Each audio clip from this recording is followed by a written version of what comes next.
Yes, reka nizere ko mumeze neza cyane, nizere kandi ko mukomeye muri amahoro nta kibazo gihari. Wowe utameze neza ariko dukurikiye, ihangane n'ubuzima niko isi imera no munsi tuba tumeze neza tukamera nabi, ariko ntugire ibihe na bimwe uzajya ugeraho ngo wumve wiyanze, wanze ubuzima bwawe. Cyase bigukure gusenga. Gusenga ni igisubizo cya byose, waba uri umukire, umukene, ibihe byose waba urimo. Udasenga ni igihombo gikomeye cyane uzahura nacyo unkurikiye kwikamera narabikubwiye ukabyirengagiza. Kuri screen zacu turi kumwe na Pastor Sekazuba, ni ubwa mbere mwakiriye kuri Baraka TV, ariko mu by'ukuri nishimiye kuba ngiye kuganira nawe. Pastor, mumeze neza? Uraho, turashima Imana. Murakomeye? Turakomeye. Imana iraturinze. Imana yabwe icyubahiro. Twishimiye guterana nawe kuri Baraka TV. Reka mbyita amateraniro. Yes, nanjye ndanezerewe guterana na Baraka TV ndetse n'umuryango mugari wanyu. Nibwo bwa mbere, ariko dushima Imana ko iyi saha Imana arizi ko tuzaterana. Yego. Uyu mugabo rero tumuzi nk'umuvugabutumwa bwiza bwa Yesu Kristo. Yewe ni n'umuhanuzi, ariko kirenze ibyo byose nyine yemeye kwakira umuhamagaro w'Imana. Yitaba Imana nyine kugira ngo ajye tusavinga ijambo ryayo. Iyo tuvuze kwitaba Imana babavandimwe bagira ngo ayo undi kuki umuntu tuvuze ngo yitabye Imana tubabara, kandi kwitaba Imana ari ibintu byiza. Mbona tubeshya. Twe turabiririmba twumva ko dukeneye Imana guhura nayo, ariko igihe duhamagaye bikatubera ikibazo. Ugasanga abantu bose aravuga ngo tuzajya mu ijuru dushaka Imana, ariko bwamugana n'igihe yaguhamagaye ugasanga abantu ibyiringiro birabuze, kandi imbere itari yagira uyihamagara baba bafite ibyiringiro byo kumva ko bashaka Imana. Urumva rero ikintu cyitwa urupfu ni ikintu gikomeye cyane, buriya ni ikintu gitera ubwoba umuntu wese ubaho. Ariko nanone urupfu bakavuga ko ruduhuza n'Imana. Yes, nibyo ruduhuza n'Imana, ariko abantu kugira ngo babyiyakira ako kanya, kuko niryo rembo mpaka rigomba kuduhuza n'Imana. Ariko iyo rwaje umuntu yumva ko byacitse, akumva ko Imana yamwanze, akumva ko Imana itabaho, akavuga ngo kuki wabyemeye ko bibaho, kandi turimba ko dushaka Imana. Kandi kugira ngo tuyigereho irembo ryo kurasirwaho ni urupfu. Yes. Ariko nanone Bibiliya ikavuga ngo hahirwa abapfa bapfira mu mwami, sibyo? Nkeka ko abo turira batabapfiriye mu mwami. Abo turirira ntago wenda bapfire mu mwami, ariko n'abapfire mu mwami turabare, kuko urabona ni kamere ya kimuntu. Umuntu nubwo yaba agiye tuzi neza ko ari umukiranutsi, ntago habura amarira. Ubwo ndumva bariya abantu baba bapfuye tuzi ko badakijwe, rero abantu tukwiye kuririra ahubwo yuko twe bidashoboka, kuko bari abantu baba bapfuye urupfu rw'iteka. Nta handi tugomba kuzongera kubabona, nta nubwo tuzi ko umuzuko tuzabona ngo duhure nabo. Ariko niba uzi neza ko umuntu apfuye yari umukristo akijijwe, nubwo bitunanira, twari dukwiye kwishima tuvuga ngo Mana turagushimiye ko uciye umugeni wawe atiyandavuje, adasubiye mu byaha. None ikintu cyadutera amarira, nubwo wenda bishimira ngo umunyabyaha apfuye ari umunyabyaha, ariko uriya muntu we twari dukwiye kuririra, kuko apfuye yitwa umunyabyaha, apfuye nta kiza asize imusozi, none ararangiye neza, kuko aravuga ngo urupfu rw'umunyabyaha n'urw'iteka ryose. Ntago azongera kubonekaho. Uriya muntu yakaduteye ipfunwe, twabazwa nuko apfuye ari umunyabyaha. Ariko abantu bizera Kinyarwanda bakavuga ko kuzuka k'umuntu ari ukubyara. Iyo umuntu apfuye atabyaye, umuzuko ntawe utegereza. Buriya wowe mbere yuko dusenga, reka umbwire icyo wumva kuri icyo kintu. Kuzuka k'umuntu ntago ari ukubyara. Kubyara no kuzuka biratandukanye. Yego. Kuko biravuze neza ngo turuhuke imihate yacu. None ngo hahirwa abapfiriye mu mwami baruhuke. Ariko bari abantu nubwo baruhutse bazazuka. Iyo usomye neza urupfu rwa Yesu yazuye abantu atari uko babyaye. Uribuka neza agipfa ntabwo yabanje kujya mu ijuru, yamanutse ajya ikuzimu, ajya gufungura ibituro by'abera. Bari abantu bari barapfuye, arangije arabazura, bagira bate? Barazuka. Niyo mpamvu yadushizeho ubasha kuvuga ngo none ntabwo tugomba guheranwa n'urupfu. Kuva yava ku musaraba akamanuka akajya ikuzimu, akaka Satani urufunguzo, agafungura ibituro by'abera bakazamuka. Yaravuze ngo warupfu, urupfu dufite uburenganzira bwo kudutwara tugapfa, ariko ntabwo rufite uburenganzira bwo kuduherana. Iyo upfuye warakijijwe, ufite Kristo Yesu, ntabwo urupfu rugwerana bugwate, kuko Yesu amaje kurutsinda. Urumva rero kubyara no kuzuka biratandukanye. Yes. Yego. Reka twiragize Imana mwa kino kiganiro kugira ngo yaba ibyo dusangira, yaba ubuhanuzi Imana yaba yagusize mu munwa, uze kutugeraho uko bikwiye, ntitwongere cyangwa tugabanye. Reka dusengere kino kiganiro muri rusange. Mana yacu, Mana igira neza, uri mwiza, urashoboye, uri intwari, nta kikunanira mu iyi si no mu ijuru, kandi ijambo ryawe ryiza riravuga ngo iyo uvuze biraba, wanategeka bigakomera. Tugushimiye ko iyi tariki wari uyizi ko tuzicara kuri Baraka TV ndetse tukaganiza umuryango mugari ubakurikira uri hirya no hino ku isi. Ngaho nyemerera Robert umuyobore, unyobore, ubutware bwawe ari bwo bubana natwe. Mwuka wawe wera utaje ukiranirwa ari uyobora imitima yacu, kandi ibyo tuvuga biva mu kanwa kacu ntibisenye imitima y'ababikurikiye, ahubwo byubaka imitima y'abasenyutse. Ribigiraho bibavana naho ribageza, kandi umuntu wese udukurikiye agubwe neza kubwawe. Hari abadukurikiye barwaye, reka bahure n'ukuboko kwawe. Hari abadukurikiye bafite ibibazo byananiranye, reka bahemburwe nawe. Uyu mwaka 2024 reka ubabere itabaza. Urakoze kurabana natwe mu izina rya Yesu Kristo w'i Nazareti. Amen. Amen. Mana yumve gusenga kwacu. Yego. Iyo bavuze Pastor Sekazuba rero, umuntu udukurikiye ukurikiye Baraka TV, mbere yuko tujya ku bindi baza kudusangiza, iyo umuntu avuze Pastor Sekazuba, cyawe giti hari ibyo umuntu yakumvise, ariko kuri wowe ibyo abantu bumva cyangwa bakuziho ariko ufite batazi, Sekazuba ni muntu ki, yavukiye he, yavuka mu bana bangahe, yakurate, umuhamagaro waje kuza uti. Ngo ni ikiganiro kirambuye ariko urihangana twinjira mu murongo. Yes. Murakoze cyane. Pastor Sekazuba navukiye mu karere ka Burera, murenge wa Rugarama, akagari nakacyaye, niho navukiye nubwo ntacyatuye, ariko no navukiye, mvuka mu bana 9. Navutse mu bana 9, nkaba ndi umwana wa 4 wacu kwa mama. Noneho Sekazuba nakuriye mu murenge no mwako karere no mu mwako kagari, ariko nkura ntazi by'agakiza. Kuko ravuze ati Sekazuba ni muntu cy'umuhamagaro ngute. Nari mfite mushiki wanjye w'imfura, niwe wari ukishijwe, yari muri ADPR, n'ubu amaze imyaka igera kuri 30 ari umudiyakoni muri ADPR. Ariko twe yagera iwacu tukumva ko abarokora ari abasazi. Yanatugerago yaza kutubwiriza ubutumwa tukamwirukaho. Ubwo rero Sekazuba nihuse kugira ngo ntago narondora byinshi, nkora mu ubwo buryo ntaza agakiza. Abantu badukurikiye wenda batuye mu majyaruguru cyangwa mu karere mvukamo barabizi ko nakuze ndi umuntu ukunda ibiyobyabwenge bya kanyanga, cyane ibyo nakoreshaga cyane, ngera naho byatumye mfungwa. Ngo ndi kwinjira mu muhamagaro, ndafungwa, nkatirwa imyaka 10 njya muri gereza. Ngeze muri gereza nimwe nakiriye Yesu Kristo. Nakirijwe muri gereza, ndakeka abantu baza kuvuga ubutumwa kuri gereza, ariko umunsi umwe nakiriye Kristo ni igihe umushumba y'ituro Vivantane Kabuga bitaduha gashagaza yazanye na delegation yari yoboye na Rucahana, wari bishop Anglikana ara muri Shira. Ubwo baza kuvuga ubutumwa muri gereza.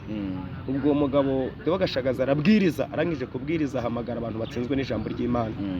Sanga nanjye mu batsinzwe ndimo. Guhera ako kanya nakira Yesu umwami n'umukiza. 2012 ndi imfungwa, leta tariki 24 z'ukwezi kwa 2 niho nakiriye Yesu, niho narambuye ibiganza byo gusengerwa. Ubwo nkomeza umuhamagaro wo gukizwa muri gereza.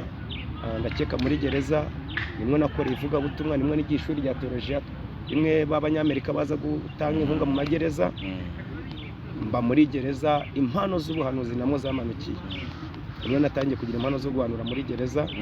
Imana ibana nanjye, noneho ngira ibyiringiro byo mu gakiza ko kuvuga ngo ngewe nafunzwe ndi umunyabyaha, nakoze ibyaha byinshi hanze muri sosiyete nyarwanda, nakoze ibyaha bibaho byose, narwanye n'ubuyobozi bwite bwa leta, nabwo ndwana nabwo bahora bamfunga bakarekura, bagafunga bakarekura. Ariko ngeze muri gereza nshizwa nshaka ubugingo, kuko numva ko ari igihe bitashoboka ko nataha, nkaba napfira muri gereza. Urumva icyo naharaniraga, ndabandi niyo napfa mfe nambaye umwenda w'iroze inyuma, ariko ku mutima nta mwenda w'iroze nambaye. Inaramaje kwibohora imbere y'Imana, kuko biragatsindwa kugira ngo uri hara ufunzwe bakwambike umwenda w'iroze w'inyuma ugaragaza ko uri umunyabyaha, n'ijuru rikwambika umwenda w'iroze. Urumva ni ikintu gikomeye cyane. Ikintu naharaniye rero no kugira ngo niyambure iroze ryo mu ijuru. isaha nigera Imana izategeke na ryarindi ubutabera bwatumye nambara cyangwa icyaha nakoze cyatumye nambara mu bijyanye n'amategeko nabyo wenda Imana nishaka izabikora. Nkizwa rero nshaka ijuru, nkizwa nshaka kugira ngo ninapfa mbone ubugingo buhoraho. Imana ibana nanjye. Uwo mugabo yarabwije Deo gashakaza nk'abana, ariko Mana ubu nanjye namubwiriza ubutumwa nkura mugabo senga nshaka kuba umuvuga butumwa. Cyokora Imana yo kabyarira bikora. Umuvuga butumwa muri gereza, mvuga ubutumwa abantu babizi batwafunganwe barabizi. Navuze ubutumwa nasengera abantu muri gereza Musanze. Imana impano yo gusenga nsengera abantu bagataha, bamara gutaha kuko nkimara gufunga umugore twe twarashakanye yahise atabana yishakira undi mugabo. Iwacu twari abakene, nta muntu ushobora kungemurira, nta nico bafite, ariko Imana impanura impano abo nsenganye nabo bataha bakagaruka kuri gereza bakangemurira. Mba mwubwo buzima muri gereza. Imana irambwira ngo nzakurindira mw'iyi gereza. Ndibuka umunsi umwe Imana yambwiye ikintu gikomeye 2014 tariki 13 Imana iransanga irambwira ngo nta myaka 10 uzamara muri gereza. Amen. Iryo jambo ryaratunguranye kugira ngo mbwirize abafungwa bumve ndarivuze. Ndabana ariko rero nge neretswe Imana yambwiye ko nta myaka 10 izamara muri gereza. Noneho urabona abantu benshi ntibemera ko Imana ivuga cyane, babyemera ntibazi ko Imana yagusanga ngikuganirize. Raporo ziragenda zijya hanze mu buyobozi bwa gereza bati wa mugabo Sekazuba ashaka kuzatoroka gereza. Ati ukatubwiye ko nta myaka 10 kimaze muri gereza. Ariko ndashimira Imana ko barantumye njya kwisobanura bwaranya ko umuyobozi wa gereza ntabwo nzatoroka n'ijwi ry'Imana ryambwiye kanzataka umugaragaro. Ubu ndashimira Imana ncuye 2015 mva muri gereza, nari nzata muri 2022, ariko Imana irabikora nta muri 2015. Ifata imyaka 7 yose ubutabera burongera buntu mu rukiko rw'urugereko rukuru bakuraho imyaka 7 bampa imyaka 3. Ndataha ubu hanze mpamaze imyaka 9. Amen. Kandi ibi byose ubona ibi kuba pastori yimuhamagara ubona Imana yimbwiraga muri gereza. Ndama ngo nugera hanze ugakomeza kunyubaha, nzakugira umuntu uzwi, nzazamura izina ryawe aho utuye. Nukuri Imana yarabikoze yo kabyara, si imbaraga zanjye, si ubumenyi, si ubwenge, nukuboko kwiza kw'Imana kwabikoze. Ubwo rero uwo niwe Sekazuba wenda warubajije. Nubu ndakomeje ndi umugabo ya masaha rero. Navuye muri gereza hashize umwaka n'igice nongera nshaka undi mudamu. Ubu dufitanye umwana umwe, ufite abana 4 kuko aho wagiye wa mbere twari dufitanye abana 3. Ubu ufite abana 4 n'umudamu. Ndabishimira Imana kandi. Kurera impara kabiri ntago bikugora? Kurera impara kabiri. Cyangwa abana bose muri kumwe? Abana bose turi kumwe. Kuko urabona nkinafungurwa bamwe nasanze urabona yarabataye warashaka. Nasanze babana na mama. Ubwo rero mbana nabo mwiryo vuga buto mu mwaka n'igice namaze ntashaka. Nari kumwe n'ubwo bwana bwari bwararwaye bwaki, none ndabufata nkajyana nabwo mwivuga butumwa. Nakunda kurimba abantu babyibuke ndi kurimbana nabo, ariko ndashimira Imana abakijije bwaki ubu ni bazima, ubuzima bwarahindutse. Bya bindi bavuga ngo ivana muri puberi kabakarabya, ari ikintu Imana yakoze kandi ibyo yakoze turabishimiye. Ntabwo byavuye mu mutungo wacu, byavuye mu kuboko kw'Imana. Yego. Ni byiza cyane kandi Imana ibihebwe icyubahiro. Abadukurikiye ahangaha rero reka twifuze kugirana cyangwa se kumvana nawe ijambo ry'Imana, tunabateguriza no mwaka 2024. Yego. Tubinjiza neza mu kimana bashaka mu 2024. Yego dusengera abantu. Dore mwebwe ari amutuye ku mupaka, ni hafi mwegereye umupaka ya Bugande ujya Kongo, namwe kubagiraho biroroshye. Yego. Imbunda ni nyinshi n'ibisasu ni byinshi. Reka turindire abantu mu ijambo ry'Imana. Mu ijambo ry'Imana hari ijambo riboneka hano muri Samuel wa mbere igice cya 7. Iyo ntego Imana yampaye nshinjira mu uyu mwaka. Umurongo waho nuwa 7 niho turahera. Samuel wa mbere igice cya 7 umurongo wa 7 niho duhera tugeze kwa 13. Ijambo riravuze ngo Abafilisitiya bumvise ko Abisirayeli bateraniye i Misipa. Abatware babo bahera ko batera Abisirayeli. Abisirayeli babyumvise basha ubwoba kubwo Abafilisitiya. Abisirayeli babwira Samweli bati ntuhweme kudutakambirira Uwiteka Imana yacu kugira ngo idukize amaboko y'Abafilisitiya. Nuko Samweli yenda umwana w'intama ucyonga awutakambirira Uwitekaho igitambo cyoswa kitagabanije maze Samweli atakambirira Abisirayeli Uwiteka aramwumvira. Samweli agitamba igitambo coswa, Abafilisitiya bigira hafi kurwanya Abisirayeli. Uwo munsi Uwiteka ahindira ku Bafilisitiya guhinda gukomeye, arabatatanya banesherezwa imbere y'Abisirayeli. Abagabo b'Abisirayeli baherako baturumbuka imisipa bagerekana Abafilisitiya, babica umugenda babageza Ipetekari. Maze Samweli yenda ibuye arishinga hagati y'imisipa n'Isheni, arihimba izina Ebenezeri, ati Uwiteka yaratuzahuye kugeza n'ubu. Nuko Abafilisitiya baratsindwa, ntibongera kurenga urugabano rw'Abisirayeli. Mu gihe cya Samweli cyose ukuboko k'Uwiteka kwibasira Abafilisitiya. Amen. Amen. Iri ni ijambo Imana yampaye tucinjira mu uyu mwaka wa 2024. Wenda abantu badukurikiye basanzwe bankurikira ni abantu bazi ko nanjye ndi mu bantu uyu mwaka urangira nahuye n'ibibazo bikomeye, kuko ndi umuntu mu kwezi kwa 11 wagize impanuka z'imodoka ebyiri. Imodoka ebyiri zose ziragenda, inka nari mpawe n'umugabo w'Imana nayo iragenda, ibintu birashira. None abantu bati se biragenda biti uyu mugabo? Reka turebe karakomeza gukorera Imana. Ariko nibuka ko njyewe nakurikiye Imana ngenda n'ibirenge ntagira ico mfite, kuko ntabwo nakurikiye Imana kubera ibintu, nakurikiye Imana ku bushake bwayo. Numva ngo Mana ndagukurikiye, ntaco ndebaho, uzangenza uko ushaka. Twinjiye mw'iri jambo rero Imana yari impaye ejo bundi ndimo ntegura igiterane dufite kuri 27 na 28 cyo kurwanya ibiyobyabwenge, kuko ndi umuntu wakoresha ibiyobyabwenge cyane. Ariko ndi n'umuntu abantu bibuke wasubiye iwacu mba mu bantu babirwanya. Aho nabinywereye niho ndi kubirwanyiriza, n'ubu niho nkiri. Rero ndashimira Imana yampaye ijambo ryitwa kuzahuka. Aba Bisirayeli bari bamaze igihe kirekire batsindwa n'Abafilisitiya. Rimwe na rimwe nta n'ijambo bari bafite, kuko urumva Abafilisitiya bari barabakoreneje. Wumva neza ko bamvaga ko n'Abafilistiya baje bakihisha, bumva ko nta rindi jambo bazogera bagira. Noneho ngo umunsi umwe Abafilisitiya bumva ko Abisirayeli bongeye kwigaragaza, ngo bafata gahunda yo kongera kubatera ngo babarwanye babatsinde. Umva ijambo, aba bahungu b'Abisirayeli bari barashatse uburyo banesha Abafilisitiya bakoresha uburyo bwabo bwose, bashaka imbaraga zabo zose biranga.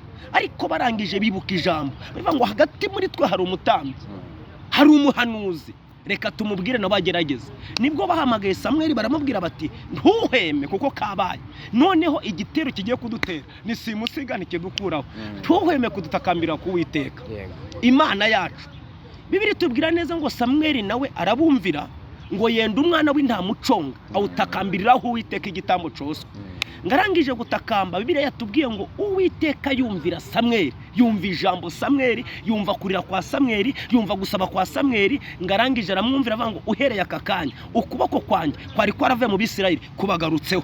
Noneho aba Bafilisitiya baza nk'ibisanzwe, naho ukuboko kw'Imana kwagarutse mu Bisirayeli kubarwanirira.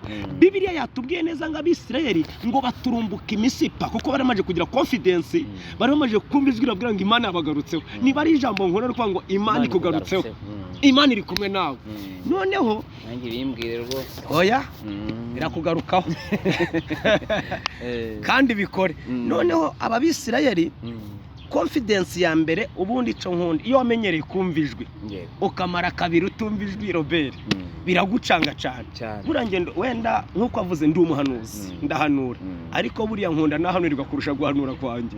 Nkunda ijwi ry'Imana nubwo benshi babivangavanze bakabesha bakanacanga, ariko buryo wavuganye n'Imana niyo waza wacitse intege usubizwamo ibyiringiro. Aba Bisirayeli kugira ngo bagire imbaraga bari bamaje kumva ijwi ry'Imana, bumva ko Imana yavuganye na Samweli kigiye kubarwanirira. Noneho ubwoba bari bafite bubavaho, barivuga ngo noneho twagiraga ubwoba ariko twamenya amakuru ko Imana iri hagati muri twe. Noneho ngaba Abafilisitiya bigira hafi kugira ngo bongere babarwanye, naho nta yerekwa bafite, baza nk'abari basanzwe kurwanisha umubiri. Ariko Imana yo kabyara ngo ihagara mu Bisirayeli. ngo Imana iha abisirayeli abagabo b'Abisirayeli imbaraga. Bibiri tubwira neza ngo baturumbuka imisipa ngo bagerekana abafilisitiya ngo babica umugenda. Abagabo b'Abisirayeli bica abafilisitiya bamaje kubarwanya, bamaje kubatsinda. Byabaye amateka muri Filisitiya. Kumva noneho ko ibirindiro byose bari baratse Abisirayeli ko bongeye kubyigaruza, ndetse hapfuye abafilisitiya benshi. Intambara yose urwanye uri kumwe n'Imana uratsinda. Intambara yose urwanye uri kumwe n'Imana nta kiguhangara. Intambara yose urwanye uri kumwe n'Imana igera ku ntego kandi ikaguha intsinzi. Amateka abaye nayahe. Igitangaza cyabaye nukumva ko Abisirayeli batsinze abafilisitiya. Mu mateka yari amaze iminsi nuko bari bamaze iminsi babarwanya. Samweli aravuga ngo ibi bintu nitubibara ko twatsinze intambara, benshi barabyumva bumve ko bitashoboka kubera ko bazi ko Abafilisitiya baturwanyije batunanije. Ikintu njya gukora ni iki? Bibiliya yavuze neza ngo Samweli yenda ibuye.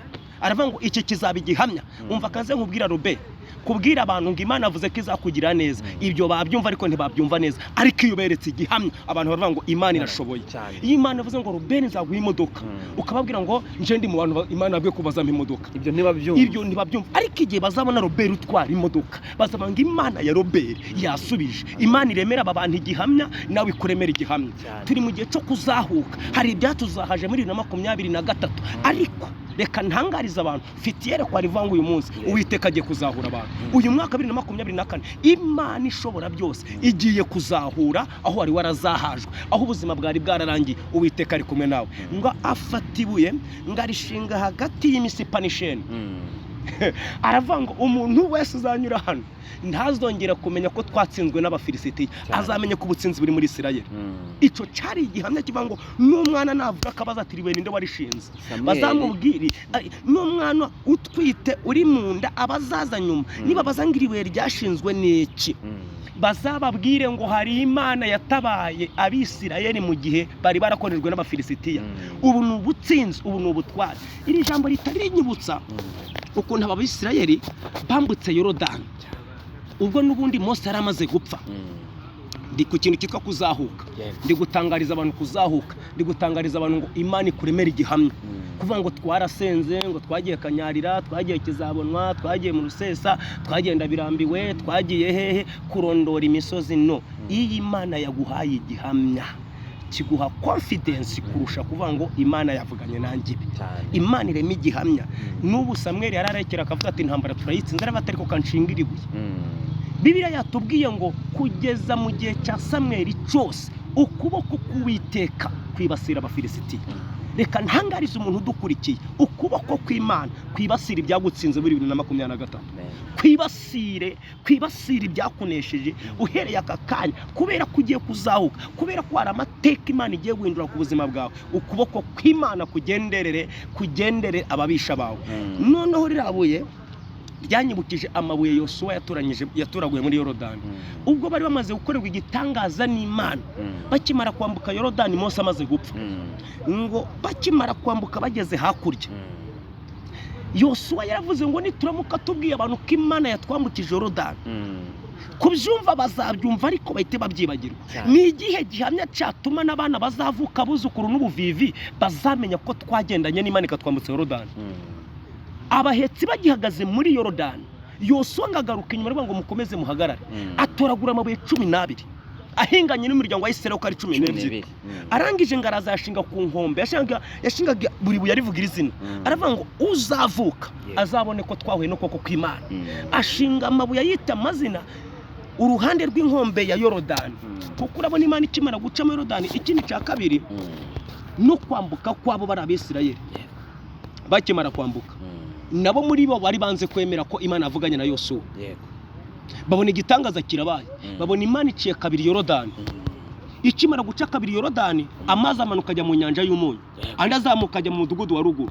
Babona igitangaza, aravuga ati Yosuwa bitegereje asanga aba bantu bemera gatoya, baremera ko Imana bambukije Yorodani, ariko baragera nyuma nibagera hirya bibagirwa. Aravuga ati ndashaka igihamya gituma batibagirwa. Nuzaje kwibagirwa akagera hano ku nkombe agahita akabona yamabuye cyacyuno cy'amabuye 12, azamenye ukuntu Imana ifite imbaraga. Amen. Buriya niba ari ikintu kinkomeza Robe, niyo ngiye kunanirwa, niyo satana nteye ibitero niyo satana arashe imyambi nkajya kunanirwa mpita nibuka ukuntu Imana nsosoye muri gereza urumva nkibuka ukuntu Imana yakoze ikavanaho imyaka 7 ikampa imyaka 3 ngataha none nkongera nkibuka Sekazuba mwene Diriyane wibaga inkoko hano muri Burera wibaga ihene ngirirwa naziriswe mu isoko rya Rugarama ngo nibye Sekazuba wajega kurwana mu kabari kugira ngo bamurwagwa ndibuka rimwe nigeze kwindikisha urwagwa bamfatiriranga muntu ku icupa rimwe rero niyo ngiye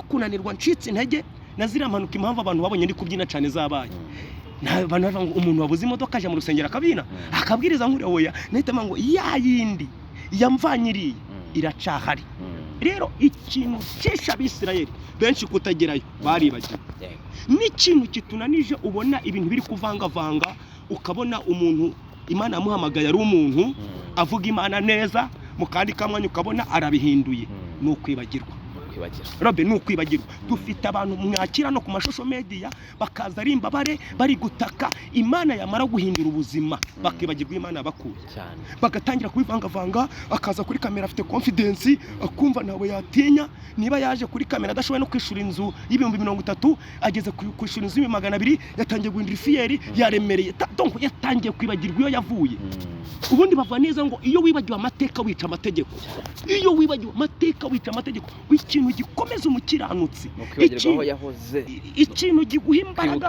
ikintu kiguha imbaraga mu gukomerana n'Imana no kuvuga ngo nubwo mburaye ejo bundi yarangaburiye nubwo mburaye nari ngiye kuburarira nyambika gutangira kwibuka aho wavuye ngewe sinakwibagirwa ko kinama yigeze kuremwa y'akarere meya Sembagara arimo abaturage bakamubwira ngo muramutse mumutwiciye ngo twagira amahoro ku matungo yacu ibyo sinzabyibagirwa kubera iki nibagirwa kwa kundi Imana yanze komfa ikavuga ati ubwo nzakugira umuntu muzima urangize uzubera umumara karere aya masaha ejo bundi nahawe icemezo cy'ishimwe ko n'umufatanyabikorwa na leta wa wundi wari uwo gupfa wa wundi wibaga ihene ese iyo bampaye icemezo sinishima ko nkomeye ahubwo ntekereza igihe bafataga umwanzuro n'ibyo inkoko ndavuga ngo ninde utumye bambika icemezo si imbaraga zanjye si ubwenge bwanjye ahubwo Imana yahinduye ubuzima bwanjye yayindi ishobora ibyo abantu badashobora yayindi ireba aho abantu batareba yayindi yumva ibyo abantu batumva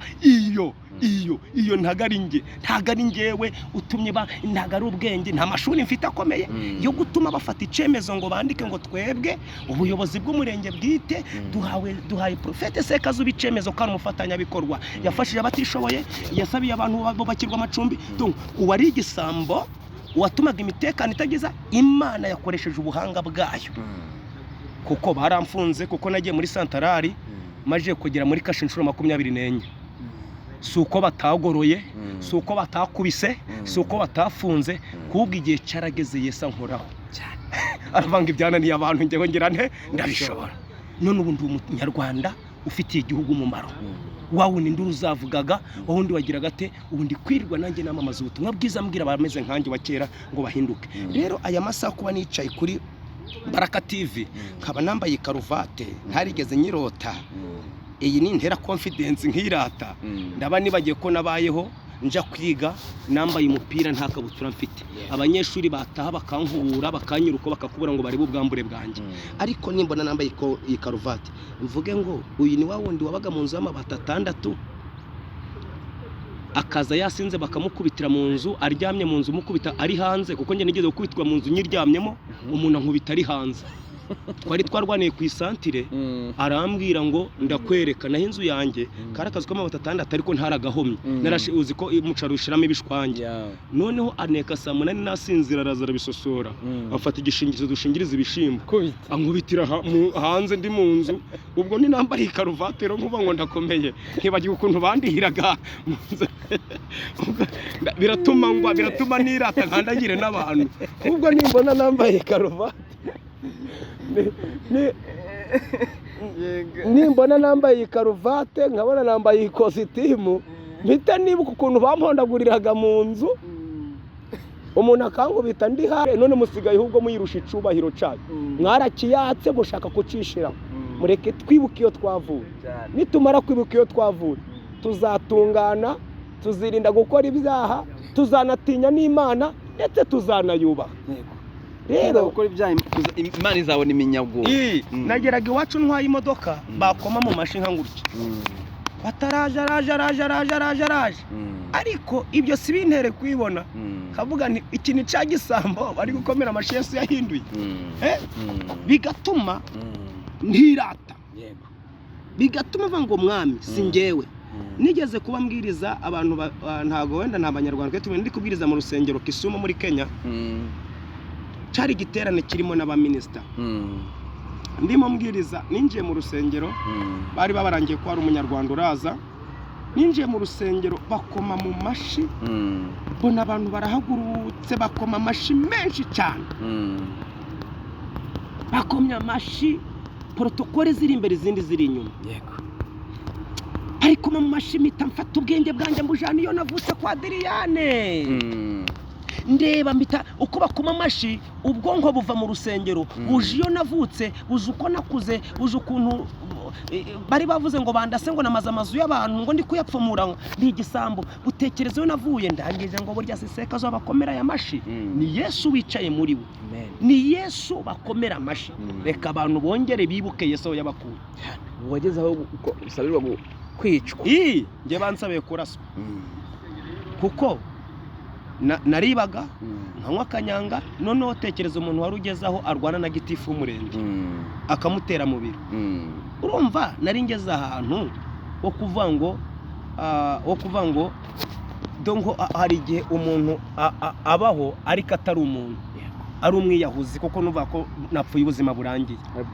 kwa kuno yarwana wango gupfa uhagaze nari narapfuye mpagaze robe bivuge neza njyewe nari narapfuye mpagaze bivuye ngo njyewe mbaye muzima kangubwira igihe mbaye muzima mbaye muzima imyaka 12 niho mbaye muzima ndi yose rwose nahindi yose dore mfite imyaka 40 na hafi n'umwe ndi yose ni imyaka yo kutamenya ubundi iyo ni imyaka n'impfabusa imyaka 12 niho mbaye muzima Paulo nawe yavuze neza ngo dupfa buri munsi tukazuka buri munsi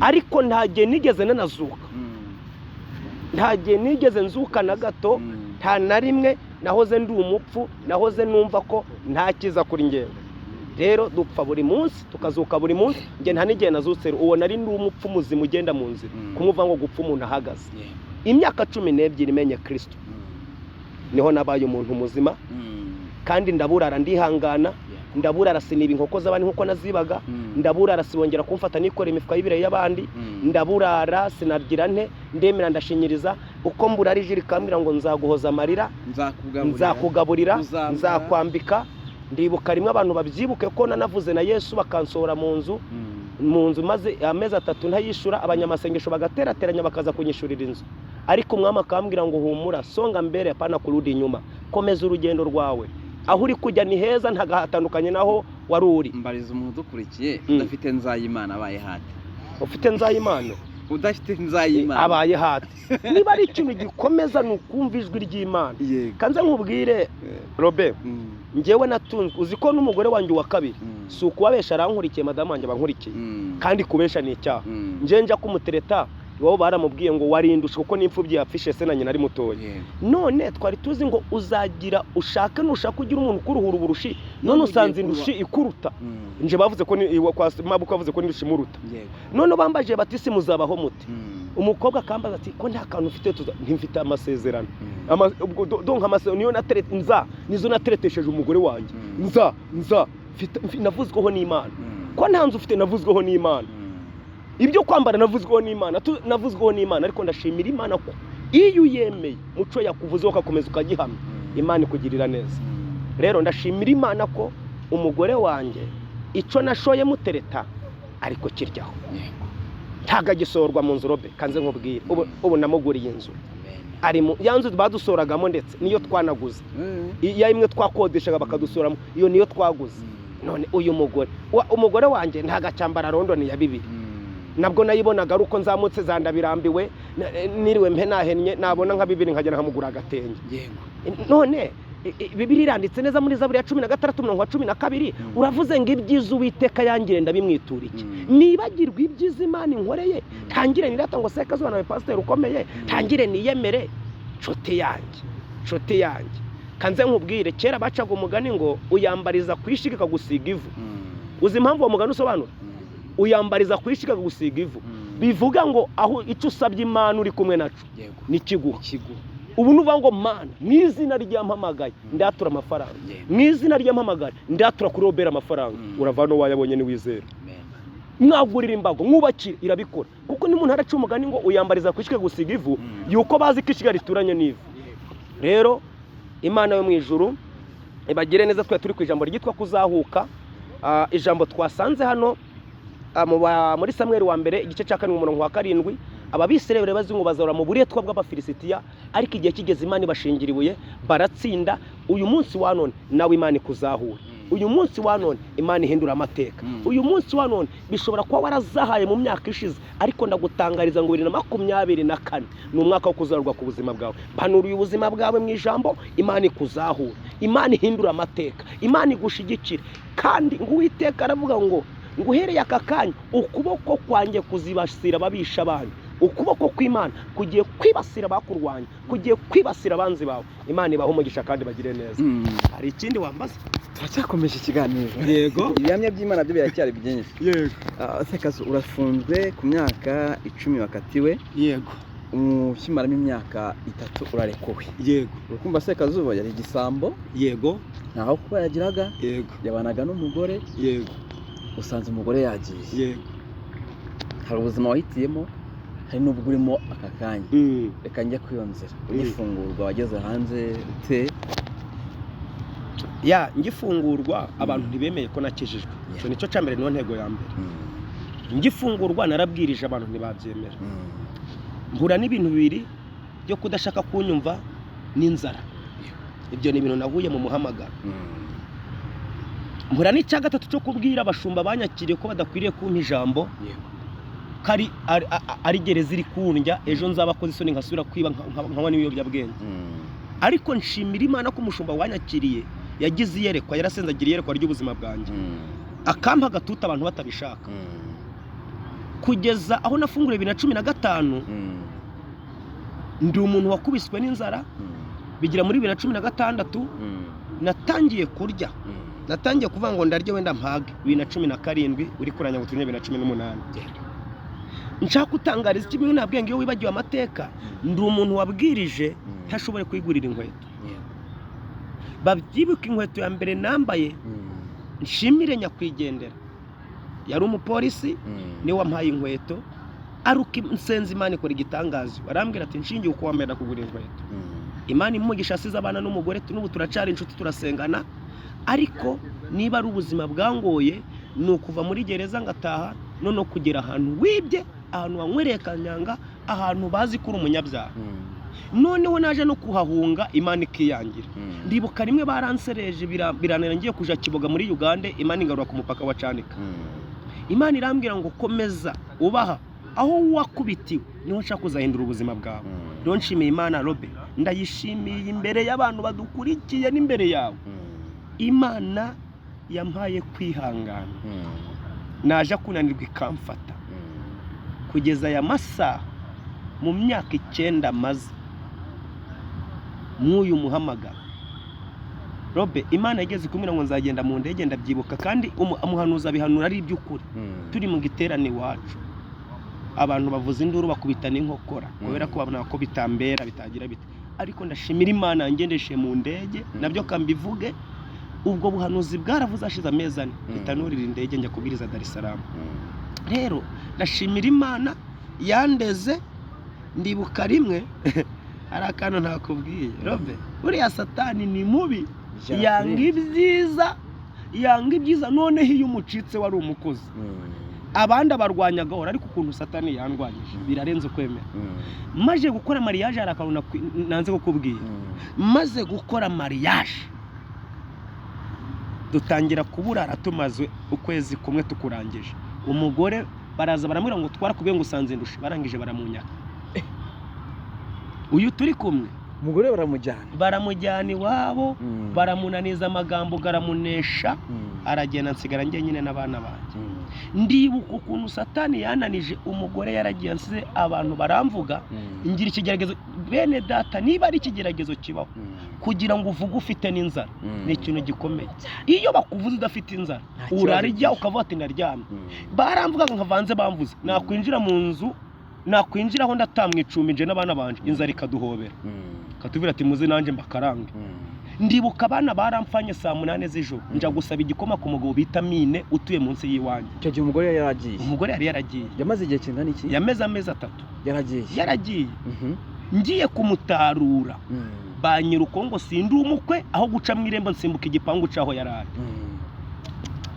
urumva intambara donc satani uwo ni satani nturi umukwe kuko ibibazo none biramanuka satani yinjira mu bantu abereka ko nari n'umukozi w'Imana ko nubwo nirirwa mvuga ntago wakorera Imana ngo wicwe n'inzara uburi ntuza abana banje bantera gahinda ndira nk'umwana mu nzu ndarira bari babiri undi we ntago ari yaraje yari yaribereye iyo hirya mucanika ariko umuntu ananze kuvaho ndarira robe nararize ndarira amarira aramanuka ndavuga Mana ni wowe wamamagaye tangira kubaza Imana kwicye ni wowe wamamagaye ngusabye umugore nkamfasha umurimo wawe none nteye agahinda ni wowe wampamagaye cyangwa narihamagaye ariko ndashimira Imana ko yansanze ikamwe ngo ninjye waguhamagaye baje kumugwa bigenze bituma we yaraje aza kundega ngo muhe ibintu bye aza herekejwe n'imiryango yose ibintu yari yaratahanye ibintu mbese yari yarasize ibyo yashakanye aje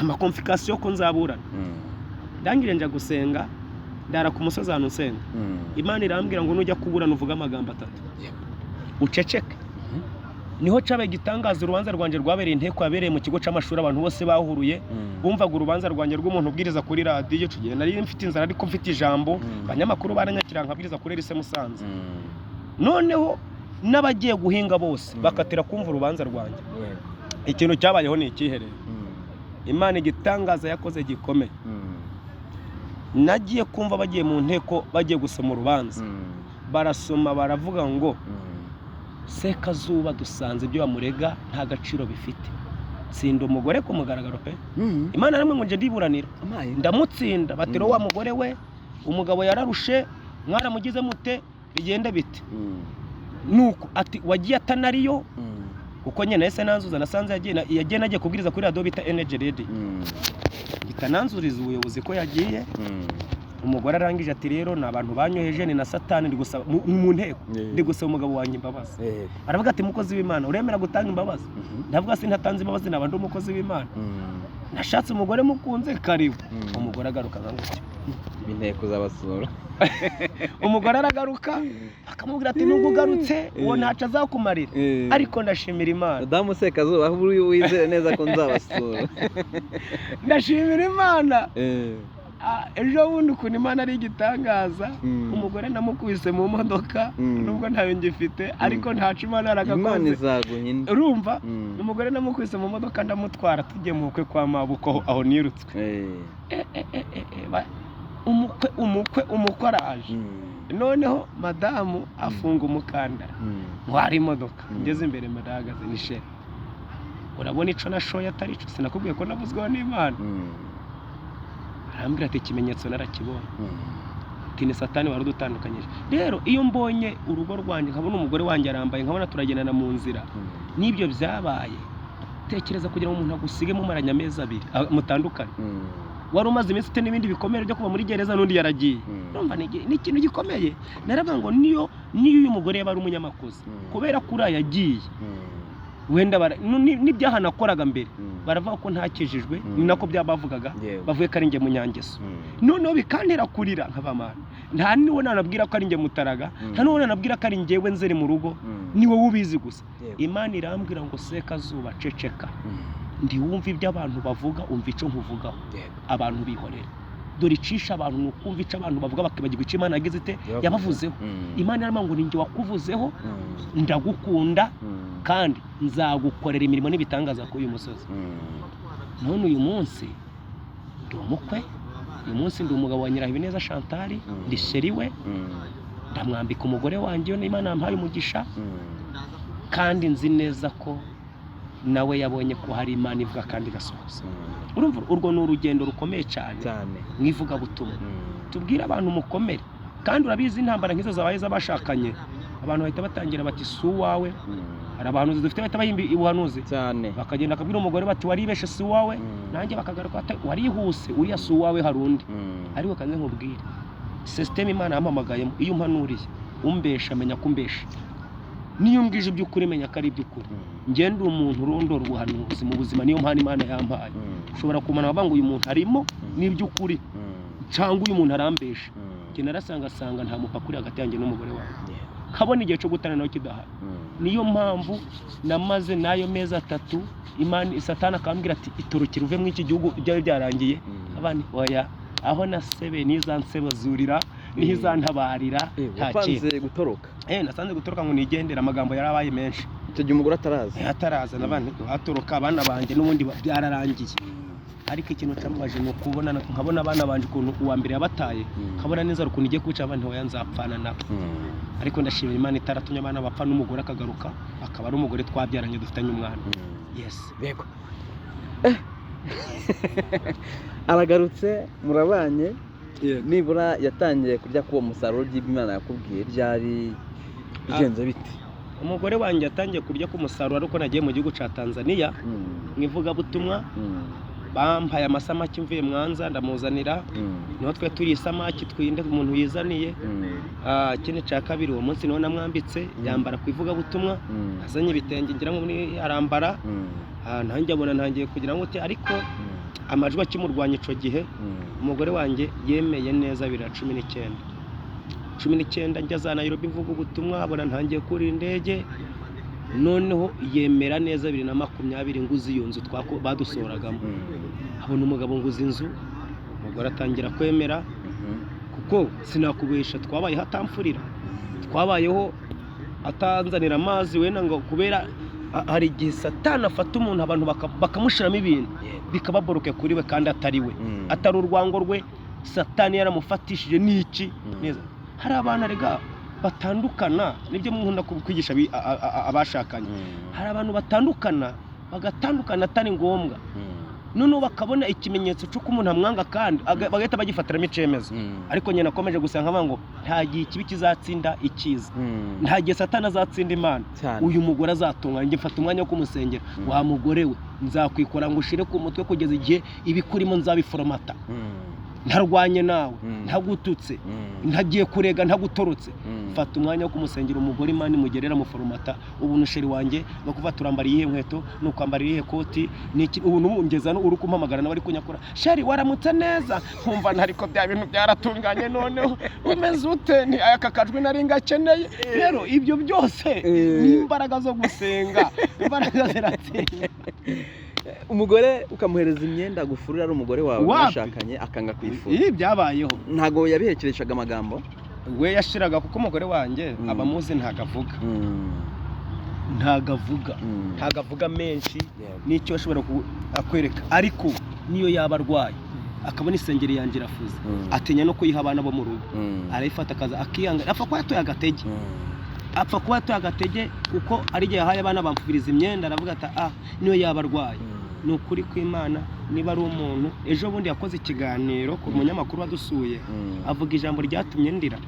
Aravuga ati nsigaye nsenga ngo uburwayi umugabo wanjye yarakwiriye kurwara nabwo Imana ije irabumba. Urumva atekereza umugore avuga icyo kintu aba yaramaje kumenya ko uri umumaro muri we. Asigaye asenga ngo uburwayi ndarwara Imana ibumvaneho ibumuhe kubera kuko yanyise ngo ndise ndamugaburira ndamwambika nta kintu ngurutyo n'abana banjye. Agera avuze icyo kintu numva ndariza. Icyo cyari gihamye kigaragara ko hari ibyo twatsinze, hari naho twinjiye. None njye nafite n'impano kuja kwigisha abantu bari gushwana. Naje kwigisha nk'ingo ziri gushwana pe nkasiga nzunze. Abantu bagasiga bango yigisha ingo zikuhura urwe ko rwamunani pe. Ndi umuntu Imana yahaye impano kwinjira mu rugo rwose ninjiyemo intambara rurimo. Keretse ari sinzi ari Satani waje wambaye umutuku cyangwa yaje yambaye ubusa n'abaratsindwaga. Ariko nzi neza ko ntavayo nta kintu Imana ikoze. ubwo nkubakinga abantu bakanyagura bakagira bate kagira ngasenga inkunga siga nzihuje bakaba ngo urwe rwaramunaniye ariko Imana irambwira ngo nzatanga ubutsinzi umugore wanje warakanda ku kibambasa gacana ita umugore wanjye arafata ibitabo byanjye akabizana ntago ncitwaza ibitabo no kuva mu nzu nkambara gusa kugira ngo ndebe ko byakoze umuti wakoze nkasa nk'ubyiyibagije naje kubona nkabona arabizanye n'agatambaro nkaba ngo wa muti warakoze nuko uri kw'Imana kanya kabukwe se bo baza kugusura nta kibazo turabana baza kunsura nta bintu bakora batagize batambwiye sinababeshira ubu twabaye bamwe nejo bundi nigeze gutwara uwo mabukwe aho banyurutseho ariho n'Imana yampaye imodoka banayuzuye umwuka kone n'umudiyakoni muri ADPR ahita yuzura umwuka aravuga ati ndashimira Imana ko Imana yanze kompfa kugira ngo mbone umukwe wanje aguze iki imodoka urumva none nabaye umukwe Imana nabaye umukwe yego ntago nkirindushe nabaye umukwe mbona amabukwe nari mutwaye imbere mbona yuzuye umwuka ati ndashimira Imana yampereye umukwe iki imodoka ndavuga ni Imana kureba ko watsinze Satani rero ibyo ni amashimwe akomeye turabana baradutumira mu bukwe nkabatumira mu bukwe ubushize nigeze gukora ikirori wanjye baramukazi banjye boko mabukwe aho ngaho nirutsweho mbona nibo baje gukora protocole mbona nibo baje guteka kugira ngo bakire abantu urumva rero igihe cyose usenze Imana ugakomera ugashinyiriza ukumva iki Imana ikuyoboraho gusa nkumva iby'abantu Imana iragutsindira Imana ubundi ijambo ryavuze ngo ni mu nyumvira by'ukuri muzambera amarungu ikibi ni cyiza ntiwumvira Imana izakureka upfapfana none se ugira ngo iyo ntumvira ijwi ry'Imana kiba ntarasenye ariko navuze ngo Mana mbwira Imana ngo nyumva wikumva abantu ndakomeza ndasenga mfata umwanya wo gusengera umugore nyina bineza shantari Imana niba ari umugore wanjye foromati muri maze umugore mwiza ajya nshira amazi muri douche noga nta mfurira azamfurira azampanagurira inkweto azasasa igitanda none ubu byose ni munanga Imana ihabwa icubaye yagerageza kukubwira icyabimutera gasa rumva we byavuga ko ari Satani n'abantu bamwoshaga barabivuga avuga ati kari abantu bamwinje kandi koko wabonaga kari abantu bamwinjire bwa mbere hamanje kubiwaca abakobwa b'inkumi akajaganira nabo ntaganire nanjye no kurya ntaje gusangira n'umugabo akaje kwisangira n'abakobwa mu cumba urumva n'abakobwa bamuzanye mu mwuka mubi arega dufite izindi mbaraga dufite abantu bagira urumva nkawe Imana reregeze kumubwira ngo izamuha umugabo w'umukozi w'Imana kera gisenga ari umukobwa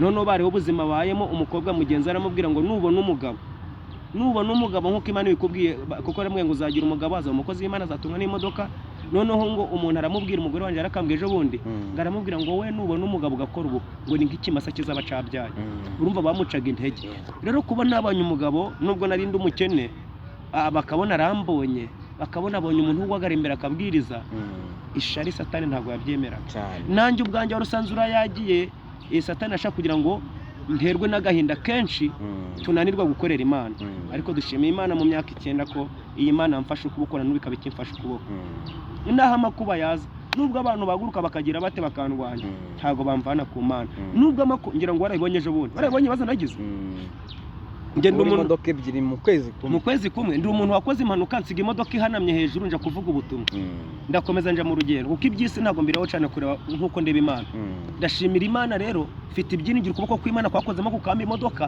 nubu kuracari kuzima ibyo nibyo ndeba Imana sindeba ibintu nibona mbikwiriye izabintu kuko hari igihe na Satani gusaba akavuga ati bimwakurebe asiga kuvuga cyane urebe bimwake kuko nazengurukaga iwacu nk'abantu nabibaga ihene none dore Imana mpindura amateka ndi gutwara imodoka abantu bakihana ari benshi akavuga ati Imana yakije mwene diri hana akaba ari gutwara n'imodoka natwe twihana ubwo Satani nawe yabiprofita amati mwaka imodoka turebe ko ari sharongera kwigisha abantu none babonye ko napanze igiterane napanze igiterane kandi abantu bakiteguye ngira ngo nakangari ikibuga kizaba cuzuye abazangira ngo abashumba mushumba mukuru zavana nkuru umunyakenya tuzamwakira kuwa kane zabashitse mu Rwanda kizaba ari igiterane abantu baraciteguye amakora ari Musanze y'Igisenyi abantu abayobozi bavuze ati tuzakizamo kuva ari cyo kurwanya obyabwenge urumva ni igiterane ndi gushaka kugira ngo nerekaho niko ntakoraga ibiterane kubera imodoka igihe cyose nje ko nahamagawe n'Imana ntabiro nihaye Imana nje ubuzima bwanjye nawe haye Imana niyo wava ngo uravugira Imana wishure nakwishura urakoze cyane yego reka dusenge abadukurikiye badafite imbaraga Imana yongereye ibuzuza imbaraga ingoze dukurikiye ziri hamwe twita manegeka yes ariko hari ibiri gutera umugore kudakorera ibyo umugabo agomba kumukorera n'umugabo wataye umugore we cyangwa se bitari kugenda neza, Imana yongere ibunge ibahuze pe. Kadusengeye umuntu wese udukurikiye ufite ikimugoye n'ikimugerageza mu buno buzima turimo, ndumva ariko twasoza ikiganiro. Mana yacu, Mana igira neza, data mwiza, tugushimiye kuri Imana ivuga bikaba. Iyo urambuye ukuboko byose birashoboka. Hari abadukurikiye ku muryango mugari wa Baraka bafite ibibazo bibananiye. Mana ndabasengeye. Hari ingo zisenyutse, Satani ari gusenya ingo. Satani ari gusenya ingo. Satani yibasiye abashakanye. Reka imbaraga zawe zirwanirira izi ngo ziri mu manegeka. Kandi ufite ikibazo wese, hari n'abatandukanye wakongera guhuza. Ibyo urabishoboye. Nabonye uri amara amezi 3 urangije uramuzana, ubu ni umugore wanjye. Twabyaranye umwana witwa Keza Jibe Makre, umukobwa mwiza, kandi twe twatandukanye abantu bakumye amashibazi ko byarangiye. Hari abameze nkatwe rero, ongera Nyagasani, ndetse nabo ubona ko ari ikibazo ko batazabana, uruhutse imitima yabo, uko hari n'ababana bibanishije atari gahunda zawe, bageraho mu gukaka aho kugira ngo umwe yicundi, ahubwo ruhura imitima yabo. Icyo tubasabiye ni amahoro gusa. Ngaho nyemerera ubuntu bwe n'imbaraga zawe bikomeze ku muntu wese dukurikiye kuri Baraka TV. Urwaye akire, ufite ikibazo cyanze gukemuka gikemuke, kandi uyu mwaka 2024 reka uhoza amarira abantu bamaze iminsi bari kuri. Reka utanga ibyishimo ku batabifite. Abarwayi badukurikiye indwara zanze gukira, reka twumve amashimwe muri comment. Abafite ibibazo, Mana byanze gukemuka, reka ubikemure twumve hano muri comment yavuze ngo turashimira Imana ku bw'iki kiganiro. Urakoze kurabikora. Ubuntu n'amahoro yawe bibe ku muntu wese wari udukurikiye, ukuboko kwawe kwiza kurambukira umuntu wese, mu izina rya Kristo Yesu w'i Nazareti, amen. Tusoza ushobora gutanga nimero za ku bantu bazazikina, nubwo ndazandika hano, ariko hari umuntu wiyumvira ikiganiro kugira kirangiye. Murakoze cyane. Ni 078 45 50 31 7. Kandi ushaka kudukurikira nabwo neza, gukurikira ibiganiro byacu, waje kuri channel yacu Sekazuba FOROM TV. Aho ngaho urandika, iyo wanditsemo Sekazuba FOROM, kandika FOROM mu Kinyarwanda kuko niko kantu namenyekanyeho ndi muri Kenya. Igihe bambaza ngo FOROM ko nk'abandi FOROM Rwanda ntazi Icyongereza, ako kantu rero nubwo ntaco namenye, ariko ka FOROM narakamenye nubwo mbivuga nabi. Wandika Sekazuba. Wowe FOROM bivuga gute? Ni FOROM. Kuko barambajije, umuntu arambajije turi mu giteranire Kenya, turi ku murongo, yaravuye muri Nigeria ko mu pasteur uzaza, mbese twari duhuriye muri Kenya ko mu pasteur uzaza mu giterane. Abankoza aravuga ngo FOROM Kongo, nene nambaye nk'abakongomani. Mba ndahindutse kubera nene nagasomye neza, nabajije umuntu nagasomye ngo FOROM Rwanda, abandi FOROM Rwanda. Ako kantu rero kaba kantu kagiye kazengurutse, uwo bita dikatabonye nakavuze akavanamo kazenguruka intuza yose. Ako niko izina ryanjye bamenye rya FOROM. Ariko ndashimira Imana ko iturinze, kandi FOROM yabaye FOROM. Imana yabwe icubahiro. Rero ukeneye ivuga butumwa, ukeneye kudukurikira, wakwandika Sekazuba FOROM gusa, ibindi byose urabibona. Yesu abampera umugisha, kandi kuko kwiza kw'Imana kubane nawe watwakire. Rero reka ngushimira imbere y'abantu. Ndi mu bantu kubwira abantu ngo ntitujye dushimira abantu batagihari. Reka Imana nayo kuramburira ukuboko. Imana ikwagure. Nawe cameraman uhure no kuboko kw'Imana. Imana ibaho umugisha. Nabakunda cyane. Murakoze. Amen.